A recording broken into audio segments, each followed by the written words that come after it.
our photo shoot for People magazine. This is where we stood, up on top.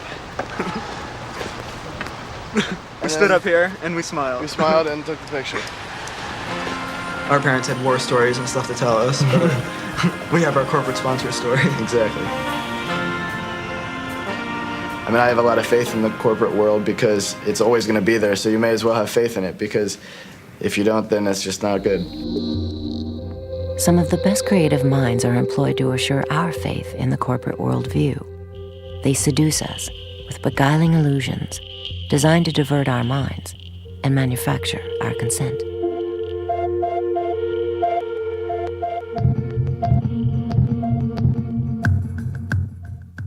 Corporations don't advertise products particularly. They're advertising a way of life, a way of thinking, a story of who we are as people and how we got here and what's the source of our so-called liberty and our so-called freedom.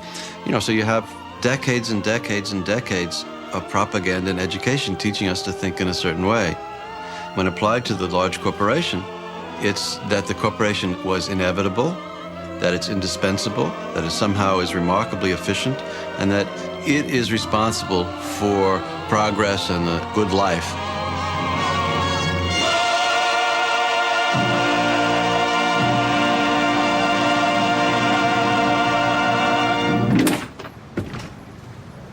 Perception management is a very interesting concept. It's basically a methodology which helps us when we work with our clients to go through a very systematic, thoughtful process in order to be able to help our clients identify what the resources are that they have, what the barriers to their success are, and how we can use communications to help them accomplish their objectives.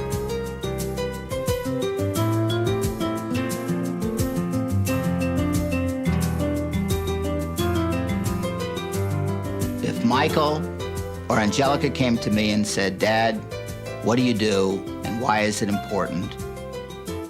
My answer to that question is basically that I help corporations have a voice.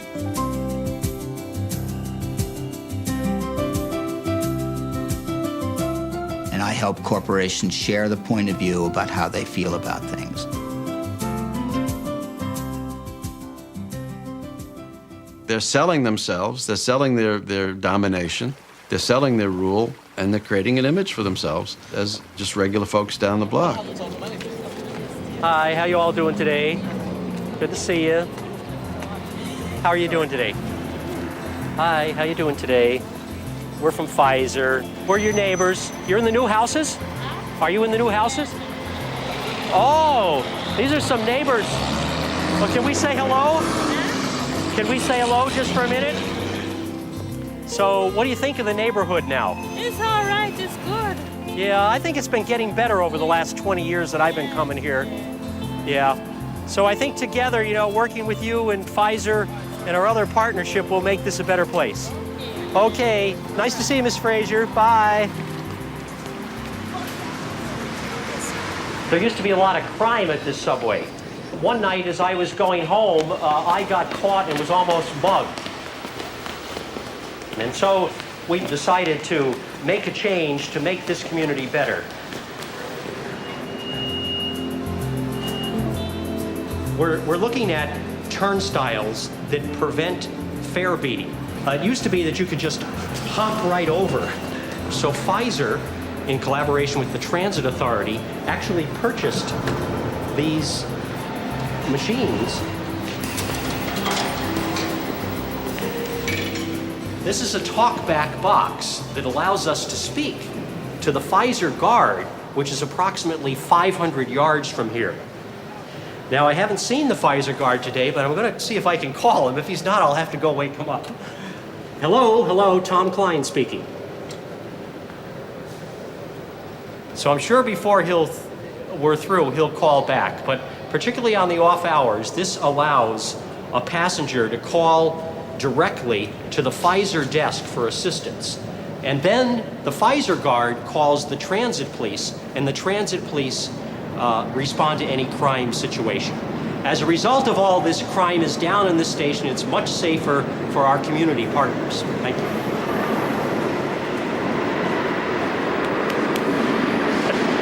I got press the other button just to be sure. Tom speaking, hello. We'll stop over and see him personally.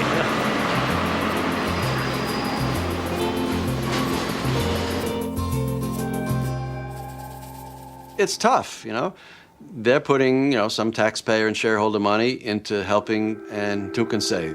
But that money should be going to the taxpayers to decide what to do. And while they're doing those sort of nice things, they're also playing a role in lowering taxes for corporations and lowering taxes for wealthy people, you know, and reconfiguring public policy. What we don't see is all that reconfiguring going on. We don't see them vacuuming out the money, vacuuming out the insides of public processes, but we do see the nice facade.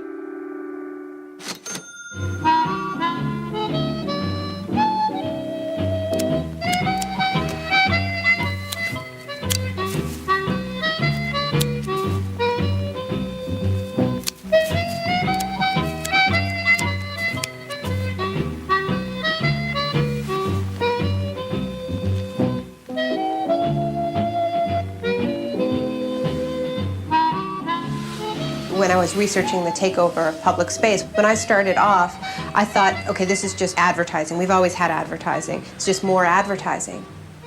But what I started to understand, and what I understand now, is that branding is not advertising, it's production. And very successful corporations, the corporations of the future, do not produce products. They produce brand meaning. The dissemination of the idea of themselves is their act of production. And the dissemination of the idea of themselves is an enormously invasive project. So how do you make a brand idea real? Well, a good place to start is by building a three-dimensional manifestation of your brand. For a company like Disney, it goes even further, where it's actually building a town, Celebration, Florida. Currently, there are about 5,000 residents who call Celebration home, and there are about 1,300 single-family homes, a town center that's a place where people gather that has about 4 or 5 restaurants and about a dozen other shops. Their inspiration, their brand image, is the all-American family and the sort of bygone American town.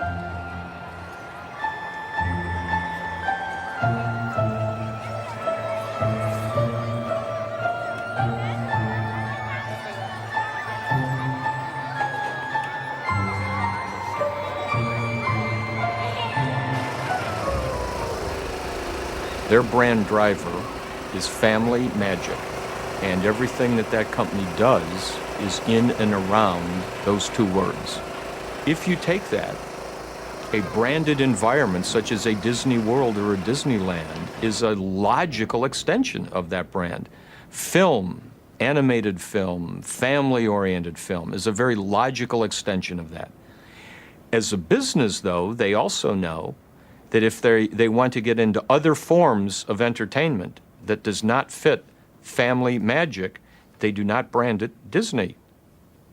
If they want to get into adult, more serious type fare, when it comes to film, they brand it Touchstone. The Disney brand speaks of reassurance.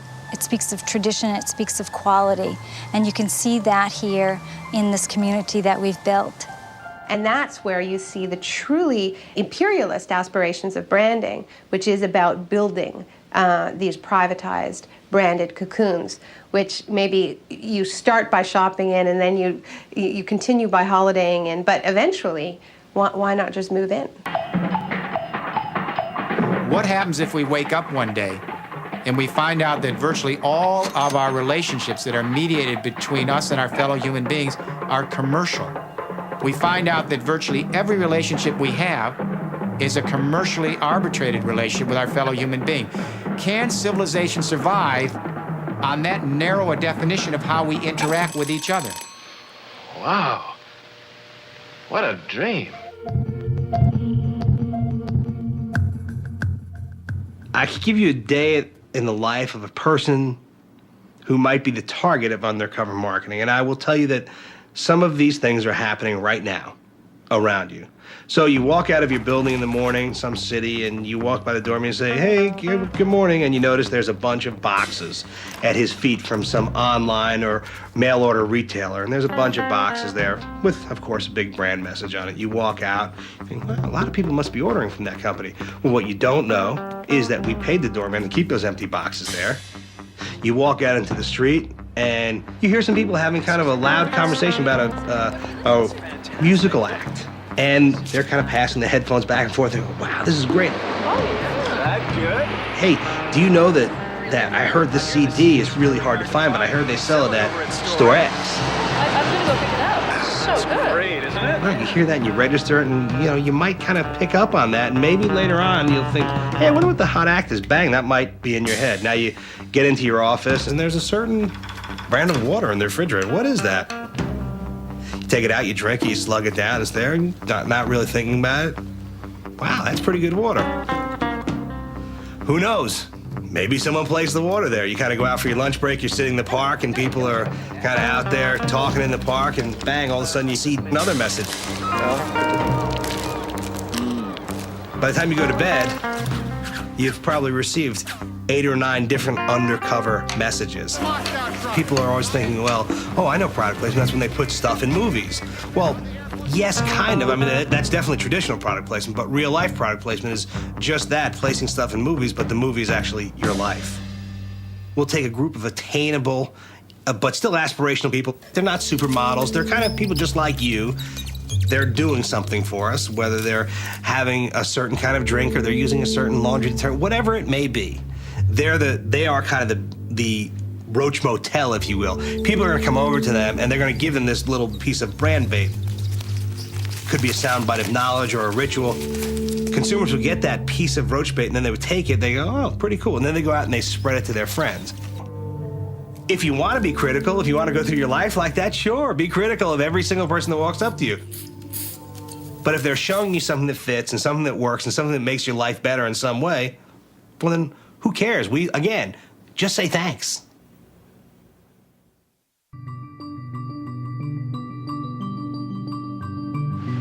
Today, the job of building this nation geographically is completed.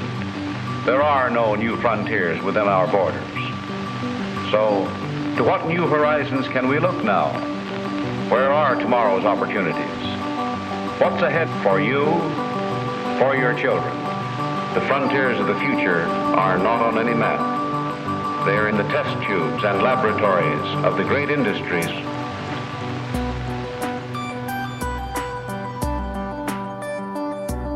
The Jacobardi case was one of the great judicial moments in world history, and the public was totally unaware it was actually happening as the process was being engaged. General Electric and Professor Jacobardi went to the patent office with a little microbe that eats up oil spills. They said they had modified this microbe in the laboratory, and therefore it was an invention. The patent office, the US government, took a look at this, quote, invention, and they said, no way. The patent statutes don't cover living things. This is not an invention. Turned down. Then General Electric and Dr. Jacobardi appealed to the US Customs Court of Appeal. And to everyone's surprise, by a 3-2 decision, they overrode the patent office. We bring good things to life. And they said, this microbe looks more like a detergent or a reagent than a horse or a honeybee.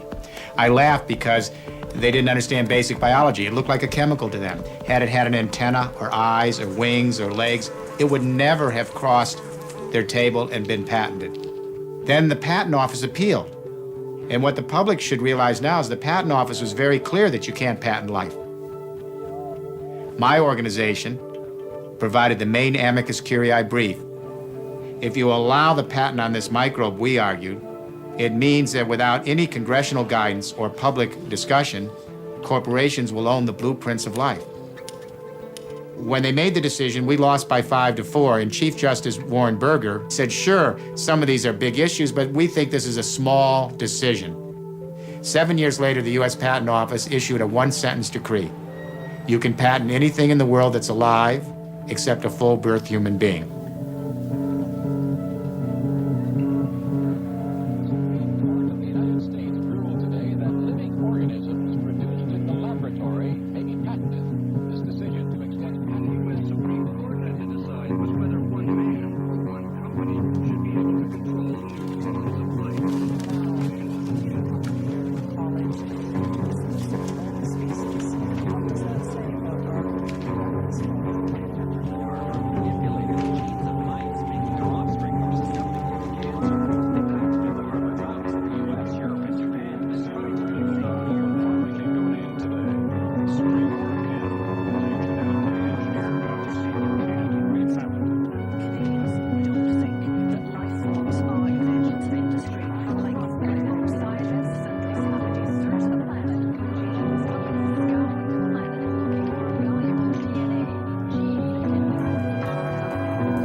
We've all been hearing about the announcement that we have mapped the human genome, but what the public doesn't know is now there's a great race by genomic companies and biotech companies and life science companies to find the treasure in the map. The treasure are the individual genes that make up the blueprint of the human race. Every time they capture a gene and isolate it, these biotech companies claim it as intellectual property. The breast cancer gene, the cystic fibrosis gene, it goes on and on and on. If this goes unchallenged in the world community, within less than 10 years, a handful of global companies will own directly or through license the actual genes that make up the evolution of our species, and they're now beginning to patent the genomes of every other creature on this planet. In the age of biology, the politics is going to sort out between those who believe life first has intrinsic value, and therefore we should choose technologies and commercial venues that honor the intrinsic value, and then we're going to have people who believe, look, life is simply utility. It's commercial fare, and they will line up with the idea to let the marketplace be the ultimate arbiter of all of the age of biology.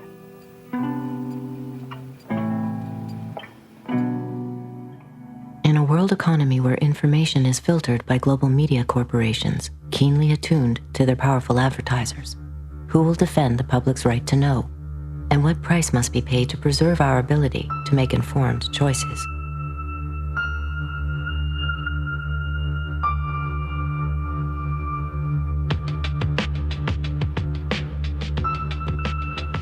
What Fox Television told us was that we were just the people to be the investigators. Do any stories you want, ask tough questions, and get answers. So we thought, this is great. This is a dream job. Fantastic. The very first thing they had us do was not to research stories, but to shoot this promo, which was The Investigators. Uncovering the truth, getting results, protecting you.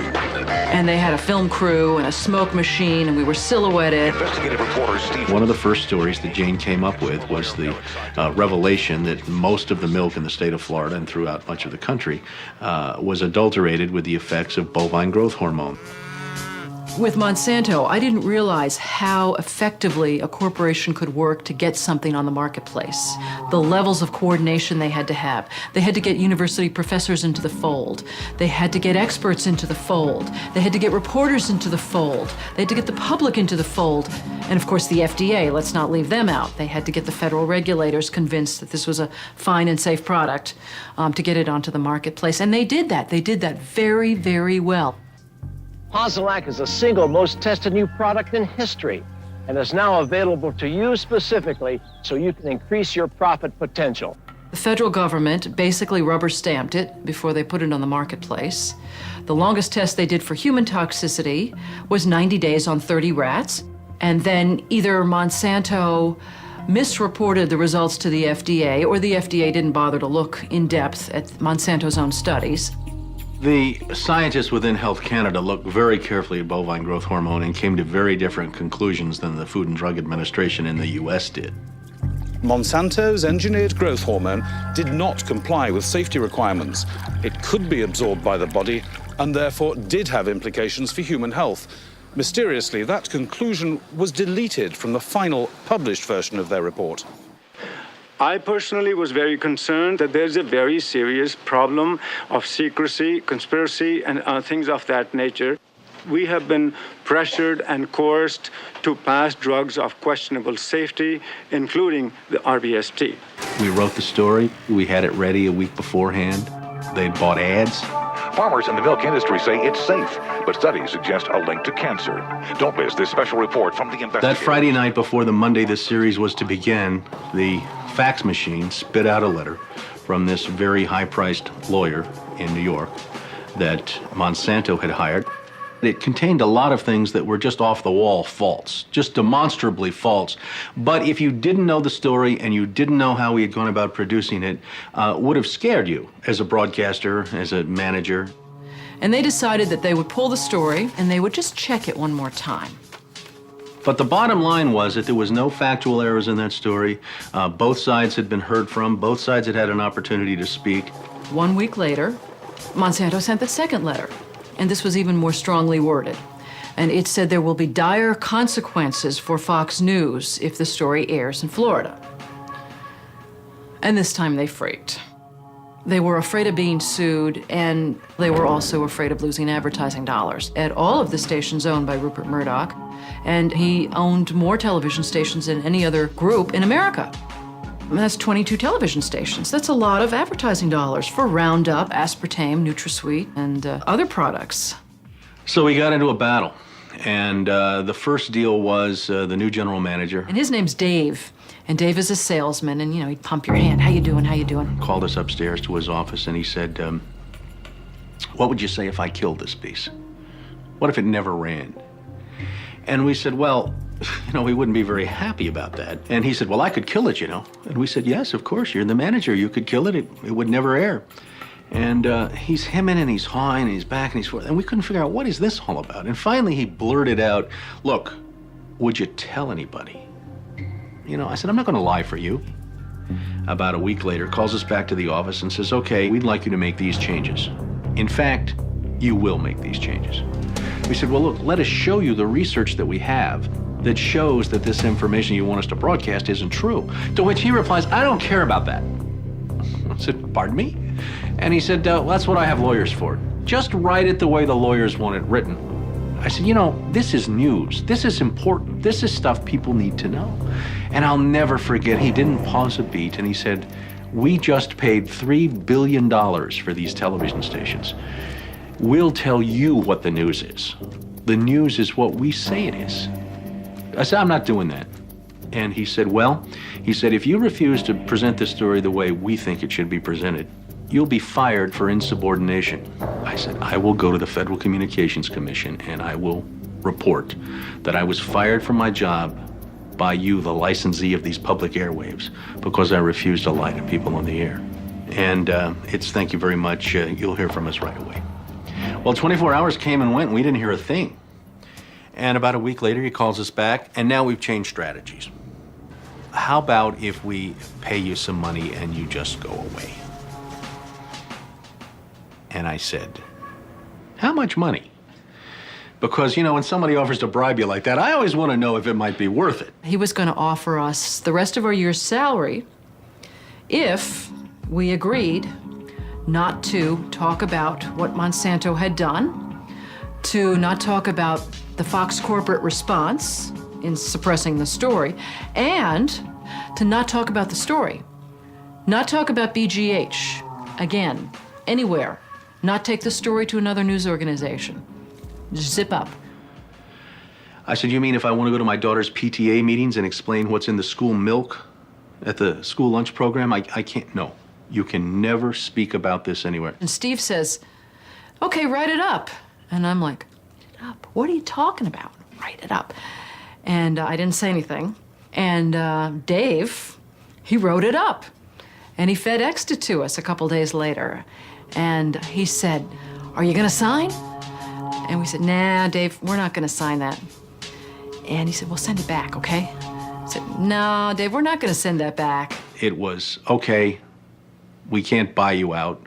We can't shut you up. Let's get the story on the air in a way that we can all agree it will go on the air. And we started rewriting and editing with their lawyers. Well, during this 8-month re-review process, I say, jokingly, they did things like, for example, they wanted to take out the word cancer. You don't have to identify what the potential problem is. Just say human health implications. Any criticism of Monsanto or its product, they either removed it or minimized it. And it was very, very clear, I would say, almost every edit they made to the piece, that was the aim. And we changed this and this and this, and then that wasn't good enough. Okay, now change this and this and this. Now change this and this. Version after version after version, 83 times. 83 times is unheard of. It doesn't happen. You shouldn't have to rewrite something 83 times. Obviously, they didn't want to put the thing on the air, and they were trying to drive us crazy and get us to quit or wait until the first window in our contract so that they could fire us. They, in effect, announced that they were going to fire us for no cause. Well, this was a little much. And Steve wrote a letter to the lawyer in Atlanta, whose name is Carolyn Forrest, the Fox corporate lawyer. And I said, you know, this isn't about being fired for no cause. You're firing us because we refused to put on the air something that we knew and demonstrated to be false and misleading. That's what this is about. And because we put up a fight, because we stood up to this big corporation, and we stood up to your editors, and we stood up to your lawyers, and we said to you, look, there ought to be a principle higher than just making money. And she wrote a letter back and said, "You're right, that's exactly what it was. You stood up to us on this story, and that's why we're letting you go." Big mistake. Big mistake. That says retaliation. You can't retaliate against employees if they're standing up for something that they believe is illegal, that they don't want to participate in. So that gave us the whistleblower status that we needed in the state of Florida to file a whistleblower claim against our employer. And as far as our 2 or 3 years later, we got to trial. 5 weeks of testimony led to a jury verdict of $425,000, in which the jury determined that the story they pressured us to broadcast, the story we resisted telling, was in fact false, distorted, or slanted. Fox News appealed the verdict.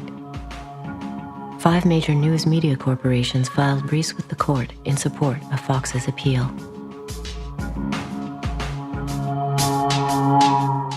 You may recall that Jane Acree, a former reporter here, sued Fox 13 in a whistleblower lawsuit, claiming she was fired for refusing to distort her report.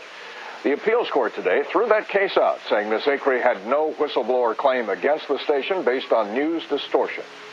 Fox 13 Vice President and General Manager Bob Linger says the station has been completely vindicated by the ruling. What Fox neglected to report is this. Jane sued Fox under Florida's whistleblower statute, which protects those who try to prevent others from breaking the law. But her appeal court judges found that falsifying news isn't actually against the law. So they denied Jane her whistleblower status, overturned the case, and withdrew her $425,000 award. Canada and Europe have upheld the ban on RBGH, yet it remains hidden in much of the milk supply of the United States.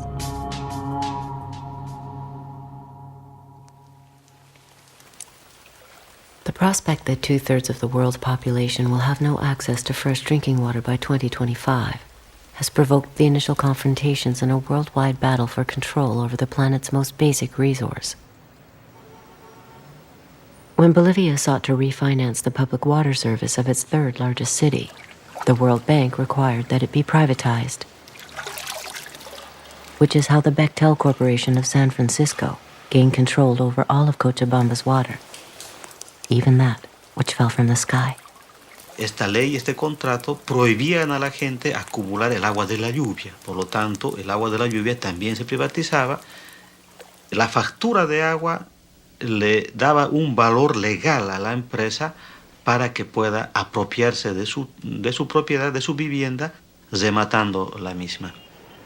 La gente debía optar por una decisión de comer menos, pagar del agua, pagar por los servicios básicos, dejar de mandar a los niños a la escuela, no asistir a los hospitales y curarse en la propia casa, o en todo caso, gente jubilada, por ejemplo, que tiene una renta muy, muy baja, debería buscar trabajo en las calles.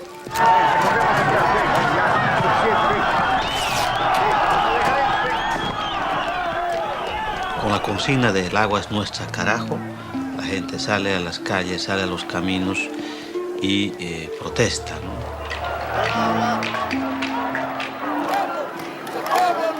The price this beleaguered country paid for World Bank loans was the privatization of the state oil industry and its airline, railroad, electric, and phone companies.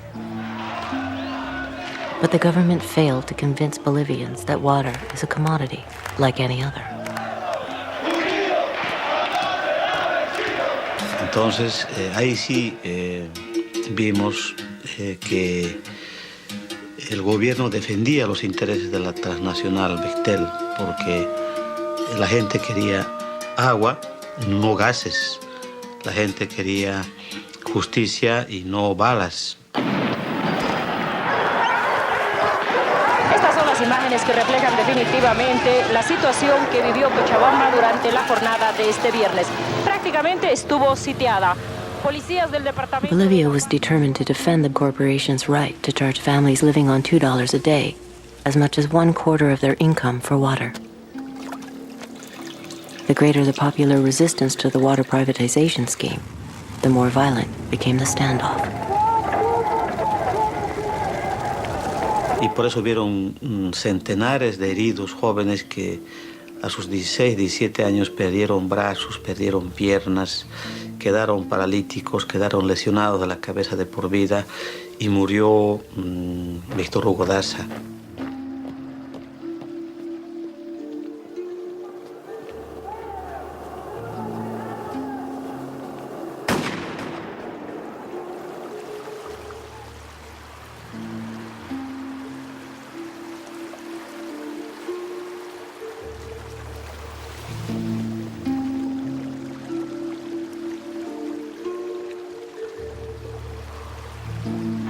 Transnational corporations have a long and dark history of condoning tyrannical governments. Is it narcissism that compels them to seek their reflection in the regimented structures of fascist regimes?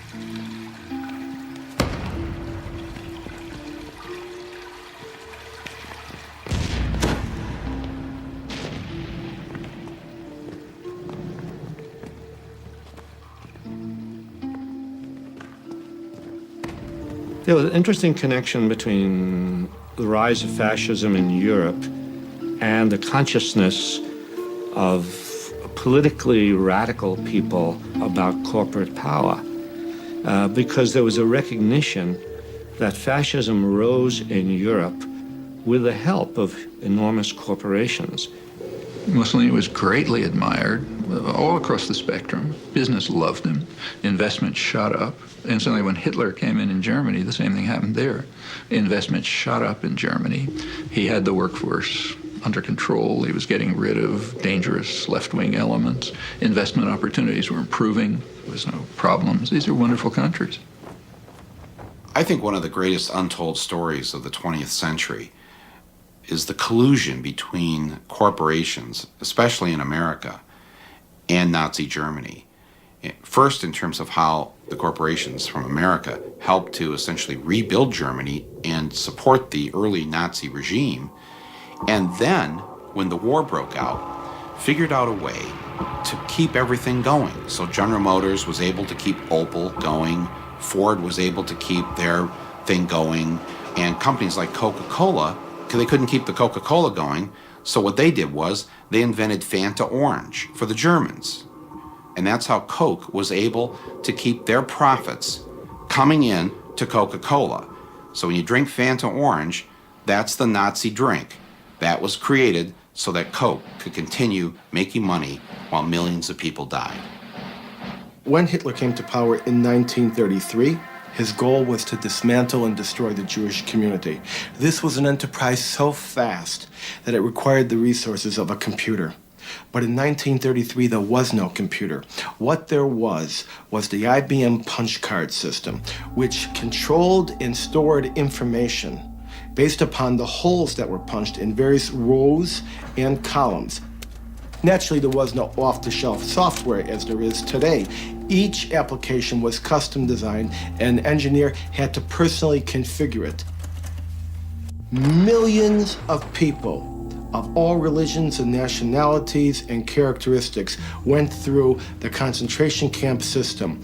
That's an extraordinary traffic management program that required an IBM system in every railroad direction and an IBM system in every concentration camp.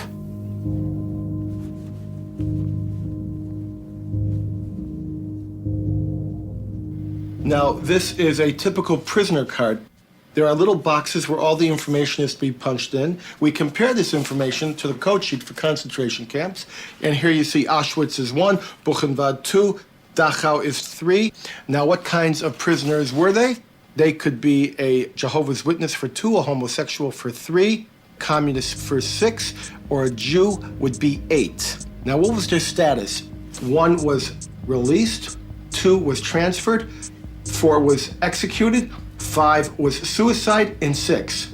Code 6, Sonderbehandlung, special treatment. meant the gas chamber or sometimes a bullet. They would punch that number in, the material was tabulated, the machines were set, and of course, the punch cards, by the millions, had to be printed, and they were printed exclusively by IBM, and the profits were recovered just after the war. I really do believe that that particular accusation has been fairly discredited as a serious accusation. That is, the fact that they have used equipment, that is a fact. But how they got it, how much cooperation they got, and any kind of collusion trying to connect dots that are not connected, I think that's the part that is discredited. Generally, you sell computers and they're used in a variety of ways, and you always hope they're used in the more positive ways possible. If you ever found out they are used in ways that are not positive, then you would hope that you stop supporting that.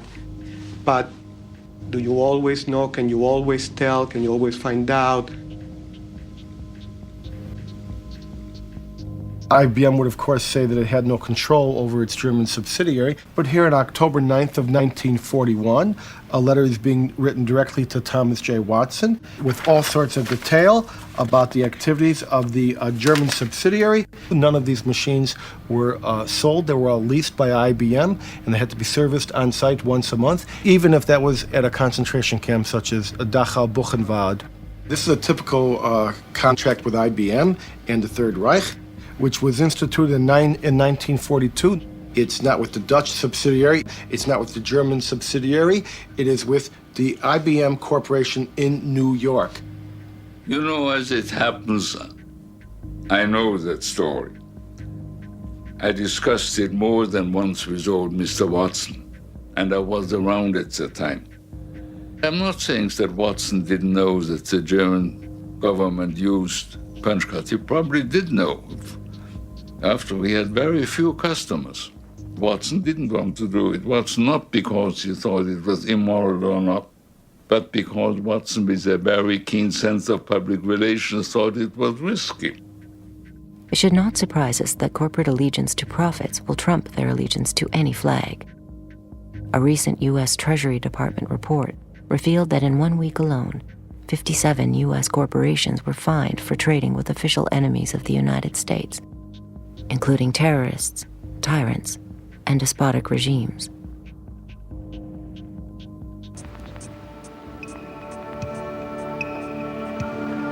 You can roughly locate any community somewhere along a scale running all the way from democracy to despotism. This man makes it his job to study these things. Well, for one thing, avoid the comfortable idea that the mere form of government can of itself safeguard a nation against despotism. For big business, despotism was often a useful tool for securing foreign markets and pursuing profits. One of the U.S. Marine Corps' most highly decorated generals, Smedley Darlington Butler, by his own account, helped pacify Mexico for American oil companies, Haiti and Cuba for National City Bank, Nicaragua for the Brown Brothers Brokerage, the Dominican Republic for sugar interests, Honduras for U.S. fruit companies, and China for Standard Oil. General Butler's services were also in demand in the United States itself in the 1930s, as President Franklin Delano Roosevelt sought to relieve the misery of the Depression through public enterprise and tougher regulations on corporate exploitation and misdeeds. More power to you, President Roosevelt. The entire country's behind you, thrilled with hope and patriotism. But the country was not entirely behind the populist president. Large parts of the corporate elite despised what Roosevelt's New Deal stood for. And so, in 1934, a group of conspirators sought to involve General Butler in a treasonous plan. The plan as outlined to me was to form an organization of veterans, to use as a bluff or as a club at least, to intimidate the government. But the corporate cabal had picked the wrong man. Butler was fed up with being what he called a gangster for capitalism.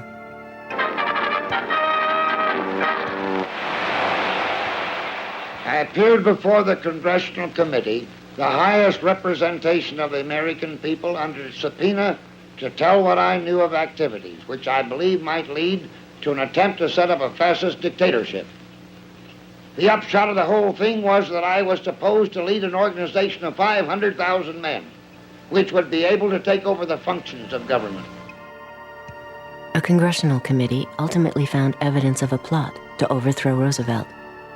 According to Butler, the conspiracy included representatives of some of America's top corporations, including J.P. Morgan, DuPont, and Goodyear Tire. As today's chairman of Goodyear Tire knows, for corporations to dominate government, a coup is no longer necessary. Corporations have gone global. And by going global, the governments have lost some control over corporations. Regardless of whether the corporation can be trusted or cannot be trusted, governments today do not have over the corporations the power that they had and the leverage that they had 50 or 60 years ago.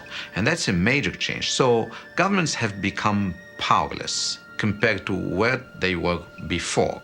Capitalism today commands the towering heights and has displaced politics and politicians as the new high priests and reigning oligarchs of our system. So capitalism and its principal protagonists and players, corporate CEOs, have been accorded unusual power and access. This is not to deny the significance of government and politicians, but these are the new high priests. I was invited to Washington, D.C. to attend this meeting that was being put together by the National Security Agency called the Critical Thinking Consortium. I remember standing there in this room and looking over on one side of the room, and we had CIA, NSA, DIA, FBI, Customs, Secret Service.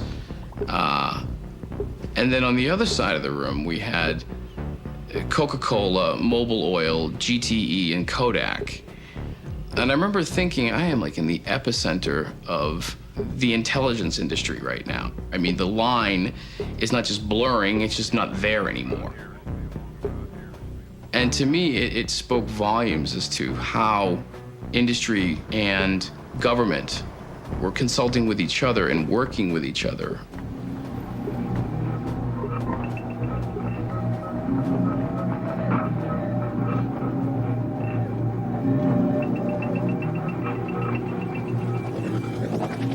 As 34 nations of the Western Hemisphere gathered to draft a far-reaching trade agreement, one that would lay the groundwork to privatize every resource and service imaginable, thousands of people from hundreds of grassroots organizations joined to oppose it. Canada's top business lobbyists and its chief trade representative discount the dissent in the streets. For them, the America's 800 million citizens speak with one voice. Nice to see you. Well done on your strong advocacy of truth, justice, wisdom, and all those things. I was looking yesterday at the statements at the inauguration, the opening ceremony. What an extraordinary progress over the last 15 years. Absolutely. When you heard such open... A common language. A common language. Yes, and from the most developed to the least, it was extraordinary that now that we see the benefits of trade, more and more people want to buy it. Absolutely. Because we do realize that it helps everyone, from the poorer to the better off. So a lot of these countries are not saying we want to get off, they want to get on. Exactly. So no one wants out. Everyone wants in. Yeah. Anyway, well done. So, thank you. Super. So far, so good. Good.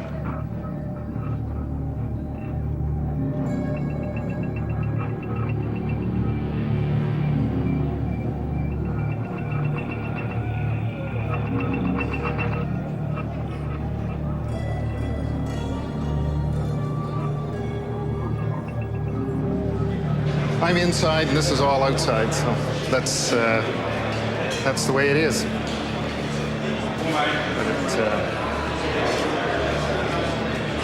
So what do you think when you look at all this?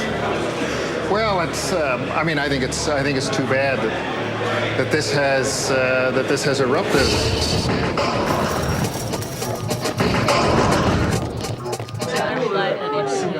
Let's see.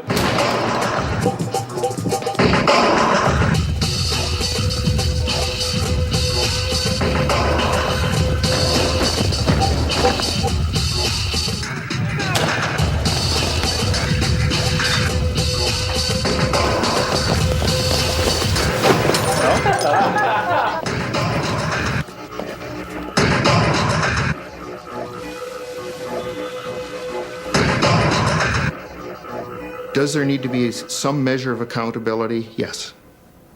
And I think the business community recognizes that. But that accountability is in the marketplace. It's with their shareholders.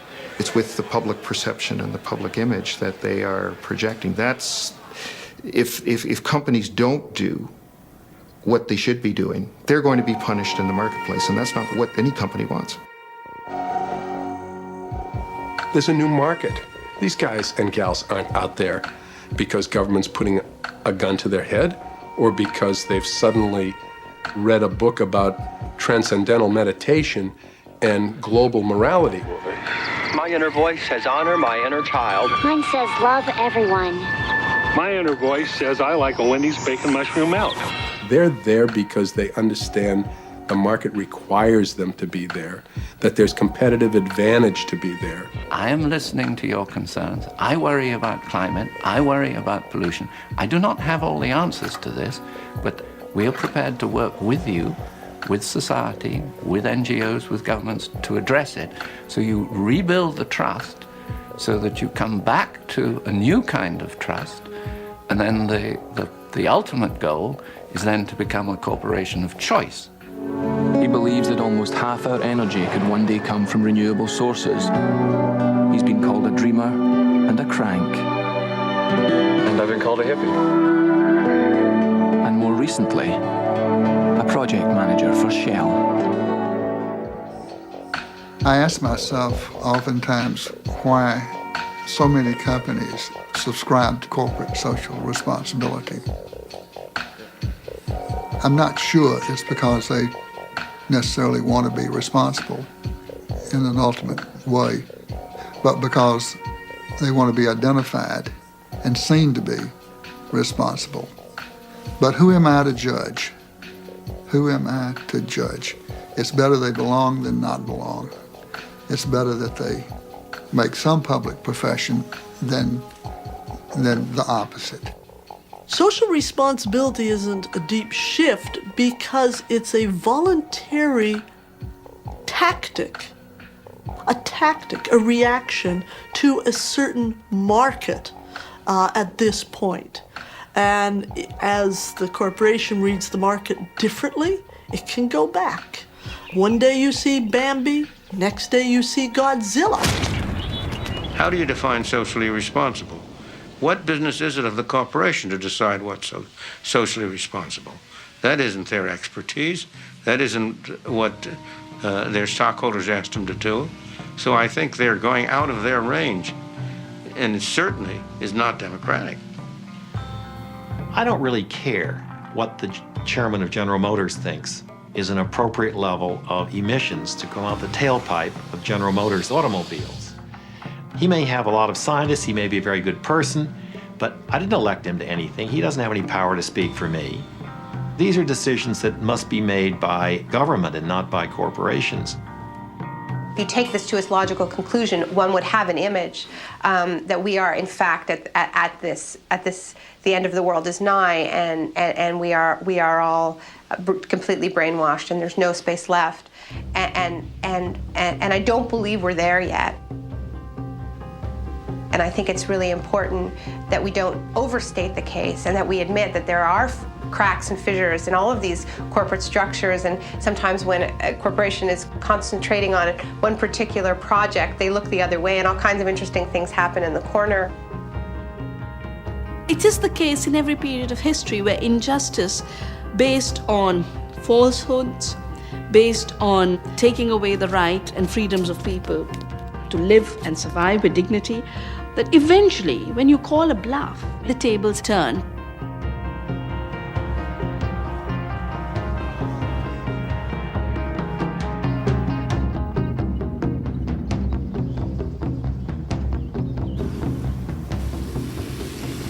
Ultimately, capital puts its foot down somewhere. And anywhere it puts its foot down, it can be held accountable. Originally, Walmart and Kathy Lee Gifford had said, why should we believe you that children work in this factory? What we didn't tell them was that Wendy Diaz, in the center of the picture, was on a plane to the United States. This is Wendy Diaz. She comes to the United States. She's unstoppable. Congress heard testimony today from children who testified they were exploited by sweatshops overseas.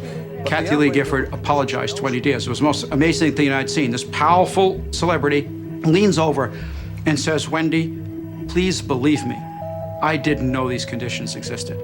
And now that I do, I'm going to work with you, I'm going to work with these other people, and it'll never happen again. And that night, we signed an agreement with Kathy Lee Gifford. I thought it would be a relatively easy process, and it isn't. For every question I have, there seem to be 5 questions that come back at me. We have been... As far as Walmart goes and Kathy Lee, pretty much everything returned to sweatshop conditions. But because this was fought out on television for weeks, this incident with Kathy Lee Gifford actually took the sweatshop issue to every single part of the country. And so, frankly, after that, there's hardly a single person in this country who doesn't know about child labor or sweatshops or starvation wages.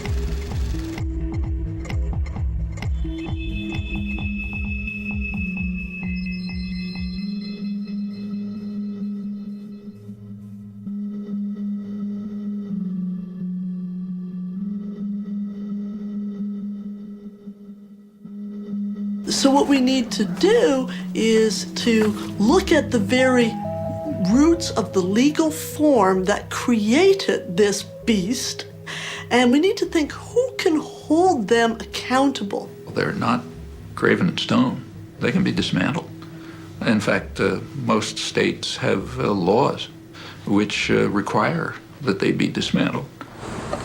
For too long now, giant corporations have been allowed to undermine democracy here in the United States and all over the world. But today, the National Lawyers Guild and 29 other groups and individuals are fighting back. We are calling upon State Attorney General Dan Lundgren to comply with California law and to revoke the corporate charter of the Union Oil Company of California for its repeated and grievous offenses. This is a statute that is well known. It has been used. It can be used. What this will mean is the dissolution of the Union Oil Company of California, the sale of its assets under careful court orders to others who will carry on in the public interest. This is nothing more than just a smear campaign. This company has been part of California's economy for over 100 years, thousands of jobs. Doesn't mean it's never made any mistakes, paid for those mistakes, but this demonizing of a company, I think I'm in a time warp or something, that I fell asleep and I woke up 50 years ago when we heard that kind of rhetoric. Well, we have a very, very broad set of people angry, very angry at this corporation. People from the left of the spectrum who don't produce anything except hot air. From its complicity in unspeakable human rights violations overseas against women, gays, laborers, and indigenous peoples, to its efforts to subvert U.S. foreign policy and deceive the courts, the public, and its own stockholders, Unocal is emblematic of corporate abuse and corporate power run amok. Extending a business deal with Burma Army is immoral. Unocal cannot do business in Burma without supporting that hopeless regime. It cannot justify.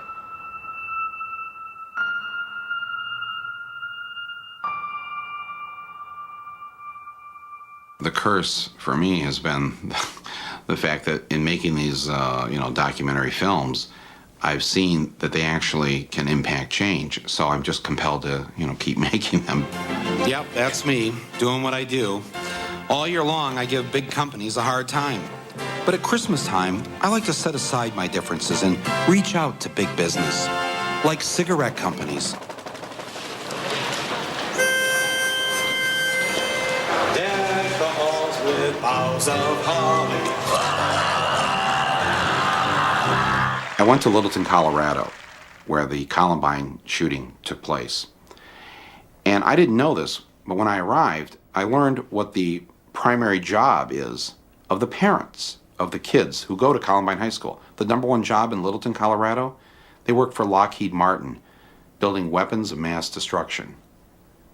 but they don't see the connect between what they do for a living and what their kids do at school or did at school. And so I'm kind of, up on my, high horse, thinking about this. And I thought, I said to my wife, we both are, sons and daughters of auto workers in Flint, Michigan. There isn't a single one of us back in Flint, any of us, including us, who ever stopped to think, this thing we do for a living, the building of automobiles, is probably the single biggest reason why the polar ice caps are going to melt and end civilization as we know it. There's no connect between, I'm just an assembler on an assembly line building a car, which is good for people in society. It moves them around. But never stop to think about the larger picture and the larger responsibility of what we're doing. Ultimately, we have to, as individuals, accept responsibility for our collective action and the larger harm that it causes, in our world. Today, the first of two historic town hall meetings will get underway in Arcata, California. 61% of Arcadans voted in favor of publicly discussing whether democracy is even possible when large corporations wield so much wealth and power under law.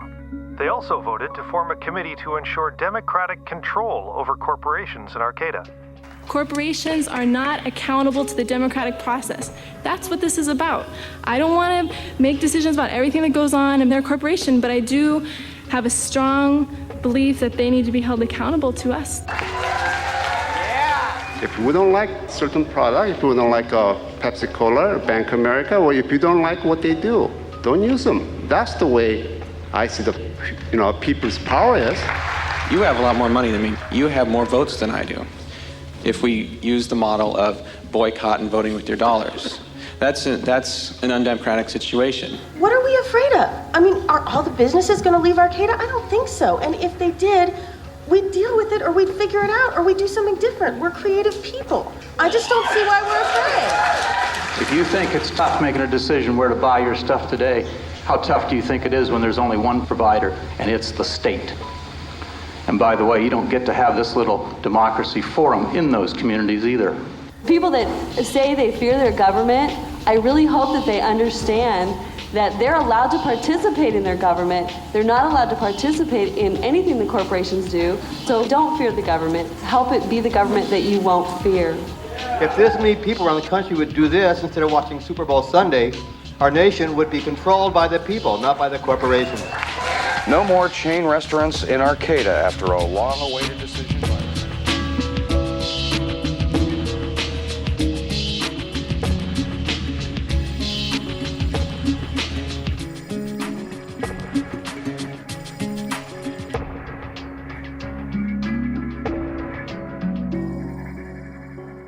Over the past decade, we have been gaining ground. And when I say we, I mean ordinary people committed to the welfare of all of humanity, all people irrespective of gender and class and race and religion, all species on the planet. We managed to take the biggest government and one of the largest chemical companies to court on the case of Neem and win a case against them. W.R. Grace and the US government's patent on Neem was revoked by a case we brought along with the Greens of Europe in Parliament and the International Organic Agriculture Movement. We won because we worked together. We have overturned nearly 99% of the Basmati patent of rice tech. Again, because we worked as a worldwide coalition. Old women in Texas, scientists in India, activists sitting in Vancouver, a little Basmati action group. We stopped the third world being viewed as the pirate, and we showed the corporations were the pirate.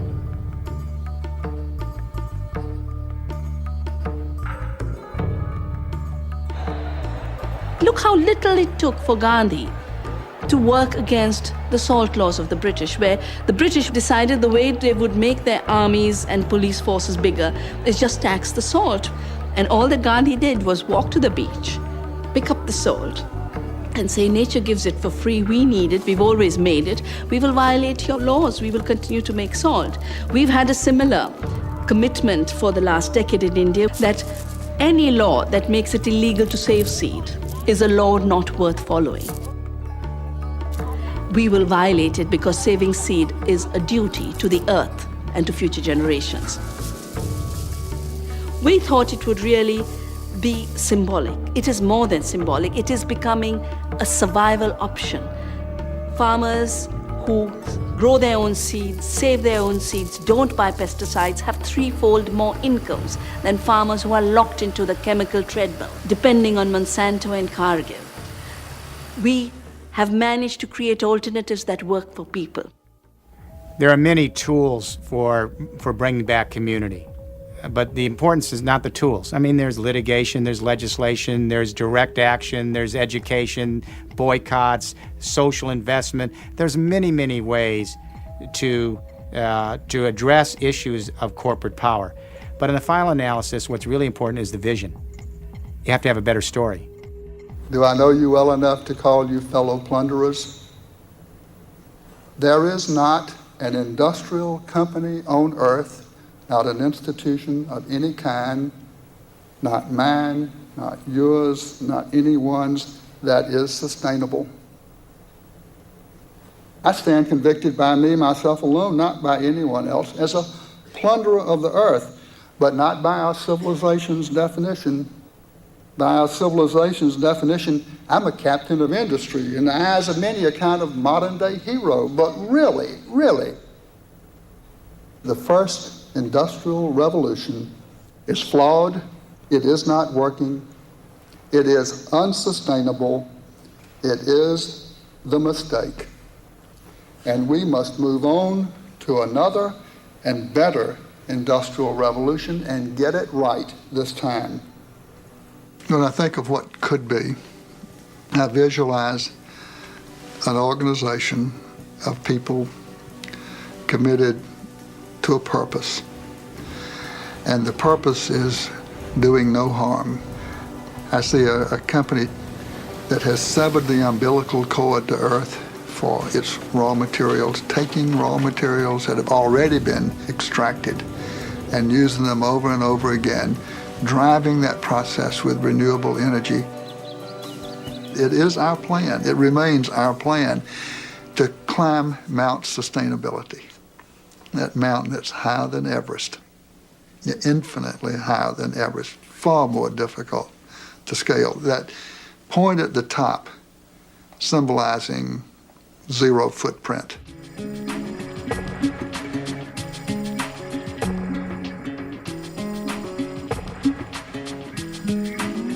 So we've got to undo a lot of things in order to be smart enough to do this really dangerous and risky and difficult work, the best way that we possibly can. And that means people coming together and learning a whole lot of stuff that we just don't know, that has been driven out of the culture, driven out of the society, driven out of our minds. That, to me, is the most exciting thing. That is happening. It's happening all over the world now. En cierto momento de la lucha, el momento más culminante, el ejército se acuarteló, la policía también no salió de su cuartel, los congresistas desaparecieron, el gobernador se ocultó, denunció al gobernador, no había autoridad legal, la única autoridad legítima era el pueblo que estaba en un cabildo, que estaba en la plaza y que tomaba las decisiones en grandes asambleas y al final decidió sobre el agua. Y creo que la gente, los jóvenes y los viejos de mucho tiempo pudimos saborear, pudimos saciarnos de esa sed de democracia. ¡Y así lo hemos conseguido, compañeros! Hemos heredado una empresa, como toda empresa pública, con problemas técnicos, con problemas financieros, con problemas legales y con problemas administrativos. Los estamos enfrentando. Porque si demostramos que es la gente sencilla y trabajadora la que puede dar solución a sus problemas, podemos estar a las puertas de pedir de que todo aquello que se privatizó, todo aquello que se vendió, todo aquello que está en manos de las corporaciones, vuelvan a las manos de la población. Y ahí aprendí una lección muy importante, de que uno no puede desconfiar en la capacidad del pueblo. Un eslogan que siempre yo había repetido en las marchas, de que el pueblo unido jamás será vencido. Y ver eso para mí fue muy grandioso.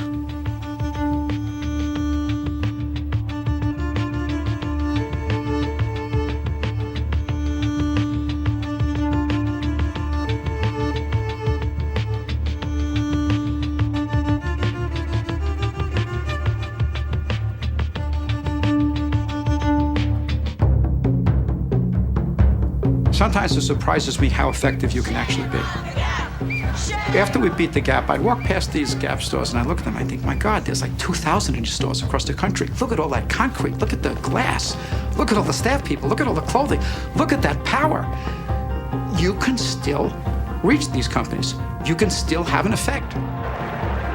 Yo creo que sí se están ganando pequeñas batallas en el mundo, pero yo creo que la gente está perdiendo la guerra. En eso sí, yo veo el futuro, el presente y el futuro para nuestros hijos muy oscuro. Pero confío en la capacidad de reflexión, en la capacidad de indignación y en la capacidad de rebelión de la gente. We can change the government. That's the only way we're going to redesign, rethink, reconstitute what capital and property can do. 15 corporations would like to control the conditions of our life. And millions of people are saying, not only do we not need you, we can do it better. We are going to create systems that nourish the earth and nourish human beings. And these are not marginal experiments. They are the mainstay of large numbers of communities across the world. That is where the future lies. You know, I've often thought it's very ironic that I'm able to do all this, and yet what am I on? I'm on networks, I'm distributed by studios that are owned by large corporate entities. Now, why would they put me out there when I am opposed to everything that they stand for? And I spend my time on their dime opposing what they believe in, okay? Well, it's because they don't believe in anything. They put me on there because they know that there's millions of people that want to see my film or watch the TV show, and so they're going to make money.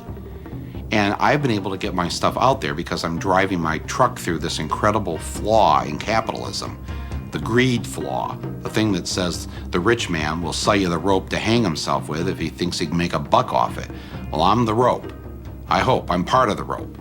And they also believe that when people watch my stuff or maybe watch this film or whatever, they think that, you know, well, you know what, they'll watch this and they won't do anything, you know, because we've done such a good job of numbing their minds and dumbing them down. You know, they'll never affect anything. The people aren't going to leave the couch and go and do something political. They're convinced of that. I'm convinced of the opposite. I'm convinced that a few people are going to leave this movie theater or get up off the couch and go and do something, anything, to get this world back in our hands.